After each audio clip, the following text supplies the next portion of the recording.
বাংলাদেশে এলিট সমাজের গর্ব এমন একটা টাইটেলে যদি কিছু মানুষরা আপনারা খুঁজে বের করতে বলা হয়, আর ইঞ্জিরি পত্রিকা ডেইলি স্টারের চিফ এডিটর মাহফুজ আনামের নাম যদি আপনার মাথায় না আসে, তাইলে কলে বাঙ্গু এলিট না আপনি খুব কাঁচা, সেটা কলে আগে কয়ে দিলাম। এইসব মালরে দেখবেন মানুষের অধিকার নিয়ে মাঝে মাঝে চিক্কুর মারতে, নারী অধিকার নিয়ে চিক্কুর মারতে, শিশু অধিকার নিয়ে চিক্কুর মারতে, মাঝে মাঝে তার কলমে দেশপ্রেম উতলায় পড়ে, গণতন্ত্রের সবক দেয়। আবার দেখবেন একই মানুষ বাংলাদেশের গণতন্ত্রের প্রধান শত্রু ভারতের চাটুকারিতা করতেছে, নিজে আইনের শাসনের কথা বলতেছে, দুর্নীতির কথা বলতেছে, কিন্তু শোনা যায় নিজের মেয়ের লন্ডনে হুন্ডি কইরা টাকা পাঠাতে হয়। নারী শিশু মানবিকাধিকার এইসব বলা লোকটাই দেখবেন আবার কোনো এক শিশুর প্রাণহানির মতো ঘটনাকেও ধামা চাপা দিতে বা ঘটনার মূল হোতার পাশে দাঁড়াতে তার একটুও লজ্জা হয় না। কিছুদিন আগে এরকম একটা ঘটনা কলে ঘটিছে, আমাদের সবার নজরে রয়ে গেছে। এই ঘটনা ঘটেছে ডেইলি স্টারের দ্বিতীয় ক্ষমতাধর ব্যক্তি এক্সিকিউটিভ এডিটর সৈয়দ আশফাকুল হকের বাসায়। এই যে উপরের দিকে থাকা লোকটা সৈয়দ আশফাকুল হক। ঘটনা একটু খুইলা বলি, নাইলে ভালোভাবে বুঝবেন না। এই সৈয়দ আশফাকুল হকের বাসায় কাজ করত এক অপ্রাপ্তবয়স্ক কিশোরী প্রীতি উরাং নাম। ঘটনাচক্রে তার বয়স 14-15 বছর হবে। ঘটনাচক্রে 6 ফেব্রুয়ারি সকাল 8টার দিকে মেয়েটা এই আশফাকুলের বাসার 9 তলা থেকে পইড়া মারা যায়। এখন কততলা হায়াত তুলে নিলে একজন মানুষ অকালে মারা যাইতেই পারে, তাই না? কিন্তু কেন ডেইলি স্টারের এক্সিকিউটিভ এডিটর সৈয়দ আশফাকের বাসায় প্রীতি উরাংয়ের মৃত্যুতে সন্দেহ এবং শঙ্কার দানা বাঁধিচ্ছে, এটা বুঝতে হইলে আপনার আরো কয়েকটা ঘটনা জানা লাগবে। আর তা হইল গত 6 আগস্টে একই বাসায় আগে থাকা আর একটা 6-7 বছরের মতো বয়স হবে এরকম শিশু গৃহকর্মী গুরুতরভাবে আঘাত পায়। এই আঘাত এত গুরুতর ছিল যে ওই গৃহকর্মীকে হাসপাতালে নিয়ে চিকিৎসা করাইতে হয়। সেই ঘটনার পরে সেই শিশু গৃহকর্মীর মা তার মেয়ের সাথে কিছু একটা অন্যায় হয়েছে এটা বুঝা মামলা দায়ের করতে যায় এই সৈয়দ আশফাক আর তার স্ত্রী তানিয়া খন্দকার এবং আসমা নামের আরেকজনের বিরুদ্ধে। কিন্তু ডেইলি স্টারের মতো পত্রিকা তো প্রভাবশালী একটা পদে থাকায় কেন যেন একটা অজ্ঞাত কলকাঠির বলে মামলা থেকে অব্যাহতি পাওয়া যায় সবাই। তবে এই মামলায় ওই শিশুর পরিবারকে 1.5 লাখ টাকা দেওয়ার একটা প্রতিশ্রুতি দেওয়া হয়েছিল, এই মাহফুজা নামে দিছিল, সেটাও দেয়নি কলে। শুনেন ব্রাহ্মণবাড়িয়ার সেই ভিকটিম মেয়ের বাবা কি বলে। কইছে তারা 2 লাখ টাকা দেওয়া হয়েছিল, না দিলে আমি বিশ্বাস হয়। শোনা যায় তার আগেও আরেকজন গৃহকর্মী নাকি তার বাসাত মারা গেছিল ছাদ থেকে পইরা, এটা এলাকাবাসীর দাবি। তবে সেটা নিয়ে পত্রিকায় লেখালেখি হয় নাই, ধামাচাপা দেওয়া হয়েছিল। শোনেন এলাকাবাসী কি কইতেছে, তার মৃতদেহ কেমনে গাপ করা হয়েছিল, শোনেন কি বলে। ওই সময় আমি দেখলাম যে লাশটা, আমি এখানে আসলাম, লাশটা আমার সামনেই নিয়ে গেল। আর এটা নিয়ে তৃতীয় ঘটনাটা ঘটছে, কিন্তু এটার কোনো বিচার হয় নাই। পুলিশ আসছে, মিডিয়া সাংবাদিক বহুত কিছু আসছে, কিন্তু এটার কোনো বিচার হয় নাই। আর 2টা ঘটনা ঘটছে, ঠিক আছে, এই একইভাবে কোনো বিচারই হয়নি। একটা মায়া ফালাইছে, কম বয়সী মায়া, হ্যাঁ 6 মাস আগে। ওটা নিয়ে কোনো ঝামেলা হয় নাই। ওটা ঝামেলা থানার টাকা পয়সা দিয়ে মিট করে দিছে। তার আগে একটা মেয়ে মারা গেছে, পরে ওই আপোষ হয়ে গেছে। ওরপরে মিট এর সাহস বাইরে গেছে। ওই 2টা মেয়ে যে মারা গেছে এরপরে মনে করে সাহস বাইরে গেছে। আবার এইদিকে এইবারেও প্রীতি উরাংয়ের মৃত্যুর ঘটনা তো প্রায় ক্ষমতার কলকাঠি নাইরা পার পাইয়া যাইতেছিল, কিন্তু সেটা পারে নাই এলাকার মানুষের তীব্র ক্ষোভে এবং চাপের ফলে।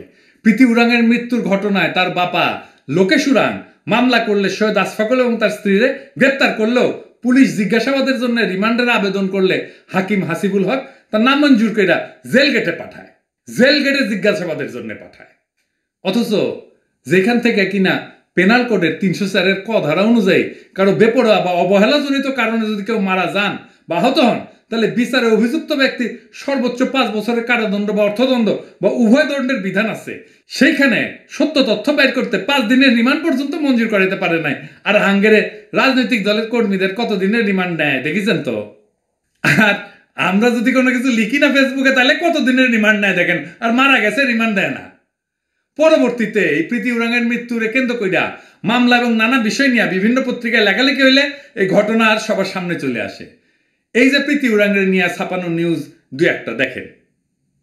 এই একই বাসায় বারে বারে গৃহকর্মীর হয় মৃত্যু হওয়া অথবা আহত হওয়া বা মারা যাওয়ার ঘটনার পরেও এই প্রীতি উরাংয়ের মৃত্যুর জন্য আশফাকুল হকের পরিবারকে চরম সন্দেহের চোখে দেখার আরেকটা কারণ হইল সিসি ক্যামেরার মেমোরি কার্ড গায়েব হইয়া যাওয়া। হ্যাঁ, ঠিক শুনেছেন, প্রীতি উরাং মারা যাওয়ার দিনই আশ্চর্যজনকভাবে ফ্ল্যাটের সিসি ক্যামেরার মেমোরি নাই হয়ে যায়। এই নিয়ে পুলিশ তাদের জিজ্ঞাসাবাদ করলে তারা তেমন কোনো সদুত্তর দিতে পারে নাই। তাদের উত্তর খুব চতুরতাপূর্ণ, খানিকটা পাশ কাটানোর মতো ছিল। আর সব থেকে বড় কথা, পুলিশ নিজেই তাদের উত্তরে সন্তুষ্ট হয় না বলে জানাই দিছে। প্রতিবেশীরা অনেকেই দাবি করেছে যে মেয়েটা মারা যাওয়ার সময় পরনে কোনো প্যান্ট বা পায়জামাও ছিল না। কেন, কোন পরিস্থিতিতে একটা কিশোরী গৃহকর্মীর পরনে কাপড় থাকে না বলেন তো? এই বয়সের একটা মেয়ে তো নিশ্চয়ই তার নিজের সম্পর্কে, নিজের পোশাক সম্পর্কে, নিজের শরীর সম্পর্কে অত্যন্ত সচেতন থাকে। তার সাথে কি এমন আচরণ করা হইতেছিল ওই সময় যে তাকে প্রায় বিবস্ত্র হইয়া দুনিয়া ছাড়তে হইল? তার সাথে কি করা হইতেছিল? হয় তাকে ধাক্কা দিয়ে ফেলায় দেওয়া হয়েছে, অথবা সে বাঁচার জন্য দিক বেদিক জ্ঞান শূন্য হইয়া দৌড় মাইরা পড়ছে, তাই না? এই কুচিন্তা মাথায় আসতো না যদি না এই এলিট আশফাকুল তার ফেসবুকে প্রপিক এটা না দিত। আমি নিজে অনেক মুখ খারাপ করি, আমার মুখে তো কিছু আটকায় না, তাই না? সারদা একাডেমি ঘোড়া দিয়া কতজনকে সে আমিও তো এই ছবি প্রপিক হিসেবে ইউজ করব না, কারণ এই ছবি অন্য কিছু বুঝায়। এই ছবিটা বুঝায় সে একজন পারভার্ট, তার যৌনতা নিয়ে তার চিন্তা ভাবনা বা ফ্যান্টাসি এটা স্বাভাবিক না। তাই একজন কিশোরী যখন উলঙ্গ অবস্থায় তার বাসার বারান্দা থেকে পইরা মারা যায়, আমরা এটাকে সহজভাবে নিতে পারি না। তবে আশফাকের ফ্যামিলির কলে বিরাট ইতিহাস আছে, তার বাপেরও ইতিহাস আছে, এটা ডেইলি স্টার জানে না। কমু কমু কমু ইতিহাস কমু। যাই হোক, ওই ইতিহাসে আসার আগে এই ঘটনা সাইরা নেই। এই কিশোরীর মৃত্যুর আগেও এই বাসা থেকে নাকি মাঝে মাঝে কান্নার আওয়াজ পাওয়া যাইত, প্রতিবেশীরা জানাইছে। মৃত্যুর পর অনেক আলামত গায়েব, সিসি ক্যামেরার মেমোরি উধাও হওয়া সম্পর্কে কোনো গ্রহণযোগ্য উত্তর দিতে না পারা, এর আগেও সৈয়দ আশফাকুলের বাসায় গৃহকর্মীর আহত হওয়া, মৃত্যু হওয়া, লাশ গুম করা, প্রীতির মৃত্যুর বেলায় পরনে পায়জামা না থাকা, প্রতিবেশীর কান্নার আওয়াজ শোনা, এই সব অভিযোগ এক ফ্রেমে সাজাইলে এটা পানির মতো পরিষ্কার হইয়া যায় যে সে বাসায় নিঃসন্দেহে নিহত গৃহকর্মী প্রীতির সাথে খুব বাজে কিছু একটা হইতো। এসব প্রশ্নের উত্তর জট খুলে সত্য বের করতে গত 13ই ফেব্রুয়ারিতে আশফাকুল হক এবং তার স্ত্রীকে আদালতে হাজির করা হয়। সেখানে মামলার তদন্তকারী কর্মকর্তা পুনরায় 10 দিনের রিমান্ডের আবেদন করে, কিন্তু অপর কিছু চাটকার আসামিদের সমর্থন দিতে রিমান্ডের বিরোধিতা করে। আর এইসব কিছু শেষে সেবার 4 দিনের রিমান্ডের আবেদন মঞ্জুর করে আদালত। এদিকে তদন্ত কর্মকর্তা এসআই নাজমুল হাসানও সিসি ক্যামেরার মেমোরি কার্ডের গায়েব হওয়া নিয়ে bdnews24.com বলেন যে আমরা 4 দিনের রিমান্ড পাইছি, তাদের বাসায় যে সিসি ক্যামেরা আছে সেটার মেমোরি কার্ড পাওয়া যাচ্ছে না, সেটা তদন্তের জন্য অত্যন্ত গুরুত্বপূর্ণ। সত্যি কথা বলছে, এটা উদ্ধার করা গেলে তদন্তে অনেক অগ্রগতি হওয়ার সম্ভাবনা আছে। যে 2 জনকেই রিমান্ডে পাওয়া গেছে তাদের দিয়া মেমোরি কার্ড উদ্ধারের চেষ্টা করা হবে। আমি জানি না এসআই সাহেব কি কাজ করছেন, ভালো কাজ করবেন, আমরা নজর রাখতেছি। আপনি ঠিক রাস্তায় আগাইতেছেন, আমাদের নজর থাকবে। আপনি মেহরবানি করে এই একটা বাচ্চা মেয়ের মৃত্যুর ব্যাপারে আপনি সচেতন থাকবেন যেন অপরাধী পার না পায়। সবকিছু মিলা দেখলে দেখবেন যে মেমোরি কার্ডটাই পারে অনেক প্রশ্নের উত্তর দিতে, অনেক সমস্যার সমাধান করতে, অনেক সত্যের সামনে আনতে। শুধু তাই না, এই আশফাকুলের স্ত্রী আদালতে জিজ্ঞাসাবাদের সময় বলছে প্রীতি নাকি খুব আহ্লাদি ছিল। তো আহ্লাদিত হবে ওই বয়সের মেয়ে। এর আগে গৃহকর্মী যেখান থেকে গুরুতর আহত হয়েছিল সেই জায়গা নাকি শুধু দেখতে চাইতো। চাওরি কথা, তার ছোট বাচ্চা মেয়ে, সে তো বুঝতে চাইবে যে কি হয়েছিল ওই মেয়েটার সাথে। আশফাকুলের স্ত্রী নাকি এটাও বুঝাইছে যে ওই জায়গা কুফা। আবার ওর বউ কইছে নাকি যে ওই বাসায় জিনের উপদ্রব আছে।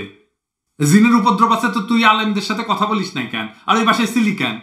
কিন্তু আমার প্রশ্ন হইল যে প্রীতিরে যদি এতই যত্নে রাখা হইতো তাহলে পইরা যে মারা গেল কি অহেতুক অকারণে? বাসার বাইরের প্রতিবেশীরা নারী কণ্ঠের কান্নার আওয়াজ শুনতে পাইতো কি এমনি এমনি? ঢঙের এসব গল্পকে একে বাস্তবতারে চাপা দেওয়া যায়। এদিকে ন্যায় বিচারের লাইগা করা মামলায় প্রতি নাখোশিয়া আসামি পক্ষের আইনজীবী চৈতন্য চন্দ্র হালদার ওর চৈতন্য হয়েছে। শুনানিতে কি কইছে জানেন? কইছে যে প্রীতিরে ডেইলি স্টারের মৌলভীবাজারের প্রতিনিধি মিন্টু এদের বাসায় দেয়। এই মেয়ের বাবা সহ লোকজন বলছে তারা মামলাই করবেন না। আমি আরো 7-8 জন রিপোর্টারের সাথে থানায় উপস্থিত ছিলাম। রিপোর্টাররা কি করে এইখানে? এসব অমানুষরা নিয়ে কি করবেন বলেন? আমরা যদি বলি এরা দল বাইন্দা প্রীতির বাবা মাকে নিয়ে ভয় দেখায়া থানায় যে এই সমস্ত কথা বলতে বাধ্য করছে, এর জবাব কি? নাইলে কোন বাবা মা না চাইবে যে তার সন্তানের সাথে হওয়া অন্যায়ের বিচার হোক, তাই না? এবার আসি এই প্রসঙ্গে ডেইলি স্টারের ভূমিকার দিকে। প্রীতির মৃত্যুর পরে সেখানে পুলিশ গেলে তার কিছুক্ষণ পরে চলে আসে মাহফুজা নামের একদল ডেইলি স্টারের সাংবাদিক এবং আরো কিছু লোক, এবং তারা ওরে যখন আশফাককে যখন আদালতে নিয়ে যাওয়া হয় তখনও ছিল। দেখেন ছবি দেখেন, এই যে পার্থপ্রতিম ভট্টাচার্য, এটা স্পেশাল করেসপন্ডেন্ট, ওরে কিন্তু আমি দেখেছিলাম এর আগে, ওই যে রাম মন্দির হয়েছিল না, রাম মন্দির হয়েছে ঘটনার খুশিতে বাগ বাগ হইয়া স্ট্যাটাস দিছিল মোদির পুতিটা। আবার দেখেন এই যে সবুজ সবুজ চিহ্ন দিয়ে হাসান ইমাম শিপলু, গ্রাফিক্সের এডিটার। আবার এই যে ব্লু অ্যারো, এই যে জাইমা ইসলাম, সিনিয়র রিপোর্টার, চেনেন তো, মেলা রিপোর্টিং করছে মাঝে মাঝে। আর এই যে দেখেন এই যে হলুদ তীর, এটা হচ্ছে মার্টিন স্বপন পান্ডে, এটা হচ্ছে জয়েন্ট নিউজ এডিটার। আর এই যে পিঙ্ক রঙের তীর আছে, এর নাম হচ্ছে ইমরুল হাসান বাপ্পি, এটা হচ্ছে কোর্ট করেসপন্ডেন্স। এই যে সবুজ রঙের অ্যারো, এর নাম হচ্ছে অরুণ দেবনাথ, ডেপুটি এডিটর বিজনেসের, ডেইলি স্টারের, এবং এ ব্লুমবার্গেও কাজ করে। ব্লুমবার্গ কোন আক্কেলে এর সাথে কাজ করে? যে একজন শিশু নির্যাতকের পক্ষ হইয়া আদালতে যে তার পাশে দাঁড়ায়। মাহফুজা নামের ঘটনার 10 দিন পরে বিবৃতি দিচ্ছে, আসিচ্ছি ওই ঘটনায়। এটা তো আদালতের কথা দেখলেন, কিন্তু ক্রাইম সিনে চৈতন্য হালদার আইসাই ক্রাইম সিনে ঢুকে যায়। শুধু তাই না, পুলিশকে নানাভাবে চাপ দিতে থাকে তদন্ত কেবলমাত্র লোক দেখানো পর্যায়ে রাখতে, কিন্তু এলাকার মানুষের ক্ষোভের কারণে এগুলো অপচেষ্টা অন্তত সেইটুক সময়টুকুর জন্য হইলেও ব্যর্থ হইয়া যায়। মোহাম্মদপুর থানায় মামলা রুজু হওয়ার সময়ও ডেইলি স্টার যথেষ্ট চেষ্টা করে মামলা যেন না রুজু হয়, কিন্তু সেইখানেও আবার সাধারণ মানুষের দাবির মুখে মামলা নিতে বাধ্য হয় থানা। এইভাবে প্রত্যেকটা পদে পদে ডেইলি স্টার প্রীতি উরাংয়ের মামলায় বাধা আর আশফাকের পরিবারকে বাঁচাইতে ক্ষমতা প্রদর্শন করে আসতেছে। শুধু এইটুকুই না, আশফাকুল হক এবং তার স্ত্রীকে আদালতে আনার পর অন্য কোনো সংবাদ মাধ্যমের সাংবাদিক যেন কোনো ছবি বা ভিডিও উঠাইতে না পারে বা হত্যার ব্যাপারে এদের কোনো প্রশ্ন করতে না পারে, সেই জন্য ডেইলি স্টারের চিফ রিপোর্টার মাসুম মোল্লা, সিনিয়র রিপোর্টার মহিউদ্দিন আলমগীর, তারপরে মার্টিন, ওই যে ছবি দেখাইলাম না, ওই সহ সিরাজুল ইসলাম রুবেল, ইমরুল হাসান বাপ্পি, পলাশ খান, মার্টিন স্বপন পান্ডে, অরুণ দেবনাথ, রাফিউল ইসলাম, আলামিন সহ অনেকেই অন্যান্য সংবাদ মাধ্যমে দূরে রাখার কামে যুক্ত ছিল। এটা করতে যায় তারা অনেক সাংবাদিকদের সাথে বাক বিতণ্ডায় লিপ্ত হয়েছে। দেখেন ভিডিও।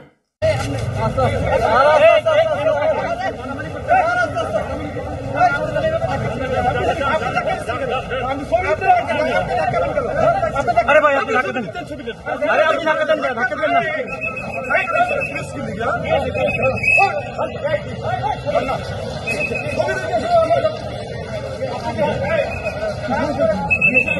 এইবার আসেন দেখি এই যে এলিট মাহফুজা নাম 10 দিন পরে যে বিবৃতি দিছে, ওই কেমন দায়িত্ব পালন করেছে। মাহফুজা নাম প্রথম স্টেটমেন্ট দিছিল যে এই ঘটনার সময় সে নাকি দেশে ছিল না, প্রাণপ্রিয় দেশ ভারতের দিল্লিতে নাকি হার্টের চিকিৎসা নিতেছিল, কিন্তু পরবর্তীতে জানা গেছে এটা মিছা কথা ছিল। ঘটনার দিন সে দেশেই ছিল, এমনকি তার অফিসেও করেছে সেই দিন। এরপরে মাহফুজা নাম কি আকাম করেছে জানেন? প্রীতির মৃত্যুর ঘটনা জানার পরে দৌড়ে গেছে প্রথমে মতিউর রহমানের কাছে, প্রথম আলো, যাই অনুরোধ করে আসিছে যে প্রথম আলোর মতি যেন মাহফুজা নামের ডেইলি স্টারের এক্সিকিউটিভ এডিটর এই সৈয়দ আশফাকুল হক এবং তার পরিবারকে বাঁচানোর জন্য সর্বোচ্চ চেষ্টা করে। কিন্তু আবার সে তার সাফাই কইছে সে নাকি বিচার প্রক্রিয়া কোথাও কোনো বাধা দেয় নাই।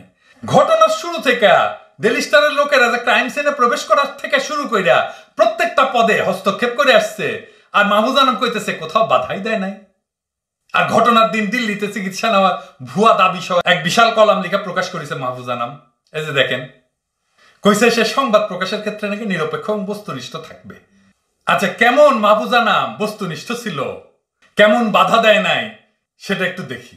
প্রীতি উরাং মারা যাওয়ার কয়েক মাস আগে যে 6 বছরের একটা শিশু গৃহকর্মী গুরুতর আহতের ঘটনা ঘটছিল না, ডেইলি স্টার এ ব্যাপারে কোথাও কিছু উল্লেখই করে নাই, করছে তার নিউজে?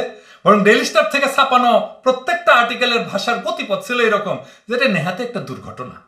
সরাসরি দুর্ঘটনা না কইলেও কথার ফ্রেমের সাজানো হয়েছে এইভাবে, যেদিকে কোথাও তারা একটা বাড়ি নির্মাণের দোষারোপ করেছে, মানে কুটির আটা কুচি লাগাচ্ছে মাহফুজা নাম, ধুলায় অন্ধকার, এত বড় কলাম লিখে ফেলেছে। কিন্তু আগে যে 6 বছরের গৃহকর্মী লেখা হয়েছিল এটা যে শিশু শ্রম, এমনকি এই প্রীতিও যে শিশু শ্রম এই কথা কবে না। পারিশ্রমিক দেওয়া হয়েছিল 15,000 টাকা মাত্র 2 বছরে, মাসে এই হিসাবে কত হয়? 625 টাকা। একটু ভাইবা দেখেন তো, এই যুগে কারো মাসিক বেতন 625 টাকা হয়? এই জানোয়ারেরা এরকমই করতো। এই মাহফুজা নামরা সারাদিন নারী শিশু অধিকার নিয়ে কথা বলবে, কলাম লিখবে, বড় বড় বাতেলা ঝাড়বে, কিন্তু এই কথাটা কখনোই কবে না যে তার এক্সিকিউটিভ এডিটরের বাসায় শিশু শ্রমিক ছিল এবং যে শিশু শ্রমিক মারা যায়, শুধু মারা যায় না, তাকে অমানবিক পরিশ্রম করানো হয় এবং তাকে দেওয়া হয় মাসে মাত্র 625 টাকা। এই আশফাক চাকরির থাকে কিভাবে? তার বিরুদ্ধে গুরুতর অভিযোগে উত্থাপিত হয়তো যথেষ্ট তারা সাসপেন্ড করার জন্য। এবার আসেন আশফাকের পরিবারের আলাপ করি। এটা তো ডেইলি স্টার জানে না, তো আপনারা শুনেন আপনাদের কলিগ কেমন কলিগ, সব মাল জড়ো করেছেন। হ্যাঁ, আসেন এই মালটাও দেখি। আপনি গেলে বাঙ্গুল্যান্ডের সব এলিটদের এই পরিচয় পাবেন একটু খুঁজলেই। ওর বাপের একটা ভাতের হোটেল আছিল, হ্যাঁ খুব চালদু মাল ছিল, করতো মুসলিম লীগ, নাম ছিল সৈয়দ মাহবুবুল হক বেনু মিয়া। 71-এ ভোল পাল্টায় আওয়ামী লীগ হয়, কারণ তখন তো আওয়ামী লীগের জয় জয়কার 25শে মার্চের পরে, এবং মাগুরায় মে মাস পর্যন্ত পাক বাহিনী আসে নাই। তো ওই সময়টা তারা আরামসে যা খুশি তাই করেছে। বিহারিদের ছিল, বিহারিদের উপরে লুটপাট খুনাখুনি চালানো হয়। আর এই বেনু মিয়া নিজের হাতে 4 জন দরিদ্র বিহারি ধুনকার চিনেন তো, ওই যে ইয়ে করে, ওই যে তুলা ধুনকায়, যে এই জিনিস দিয়া ধুনকায় তুলা বড় করে এবং তুলা লেপের মধ্যে ভরে। শীতের আগে কিন্তু এই ধুনকাররা আসতো। 4 জন ধুনকারকে খুন করে এবং তাদের টাকা পয়সা লুটে নেয়। এটাই হইতেছে তার মুক্তিযুদ্ধ নাকি মুক্তিযোদ্ধা বাপ, বুঝেছেন তো? খুন করা হয়েছে মুক্তিযুদ্ধ, বিহারিদেরকে, দরিদ্র বিহারিদেরকে খুন করে তাদের টাকা পয়সা লুট করে নেওয়া হয়েছে মুক্তিযুদ্ধ। মে মাসে মাগুরাত আর্মি আসলে তার চাচাতো ভাই ছিল শান্তি কমিটির মেম্বার, তার কাছ থেকে ধরে ডান্ডি কার্ড নেয়। ডান্ডি কার্ড মানে হয়েছে পাকিস্তানিরা আইডেন্টি কার্ড দিত আর কি, যে এই লোক ভালো লোক, জেনুইন লোক, আমগের লোক। ওর বাপা ছিল ঠান্ডা মাথার খুনি, ওর পোলা শুধু খুনি না পারভার্ট। আর চোরের সাক্ষী যেমন গাইড কেটা, সেরকম আশফাকের গডফাদার হয়েছে মাহফুজা নাম। 111 করে দেশটাতে বরবাদ করছে, ফ্যাসিবাদ কায়েম করছে, তাও ওর শয়তানি থামে নাই। সে তার বাহিনী নিয়ে একজন শিশু নির্যাতককে বাঁচানোর মিশনে নামছে। ওরে জিগান, যে লোক রাম মন্দির বানানোর ঘটনায় উল্লাস প্রকাশ করে, হারামজাদা কেমনে ডেইলি স্টারে কাজ করে। মাহফুজা নাম, তুমি তো শিশু নির্যাতকের ছাতা হইছ, হিন্দুত্ববাদের আশ্রয় হইছ, ফ্যাসিবাদের জনক হইছ, মায়ারে হুন্ডি করে টাকা পাঠায় নৈতিকতা সব স্ট্যান্ডার্ড ভাঙিছ। আবার হাসিনা বন্দনা করে লিখেছে হাসিনা কেন আয়রন লেডি হওয়া লাগবে। দেখেছেন? লজ্জাও নাই এদের।